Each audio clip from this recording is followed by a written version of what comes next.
டக்கு வண்டி எடுத்தாங்க. வண்டி நம்ம வண்டியில ஏறி சப்ஸ்டியூஷன். ஸோ கைஸ் இந்த வண்டி தான் நமக்கு கொடுத்துருக்காங்க. இப்போ இந்த வண்டி தான்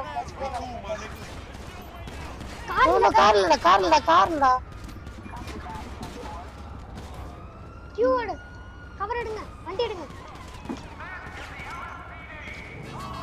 கைஸ் காப்ஸ் லூஸ் பண்ணியாங்க கைஸ்.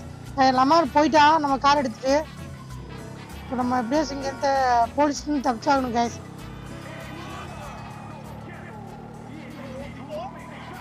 யாரா நீ சார் கைஸ் நம்ம ஒன் வேல போயிட்டு இருக்கோம். ஃபுல்லாக வண்டி நம்ம ஏற்றே வருது. ஸோ கைஸ் இங்கே ஒன்றும் நம்ம கார் மாதிரியே இருக்கு. ஸோ கைஸ் எங்கேயும் இடிச்சிடக்கூடாது, பார்த்து போகணும். ஸோ கைஸ் பிக்கப்பும் அந்தளவுக்கு இல்லை, மைலேஜ் கிடைச்சா. அதனால தான் சுமியான் இந்த வண்டியை நமக்கு வச்சுக்க சொல்லியிருக்கான். So guys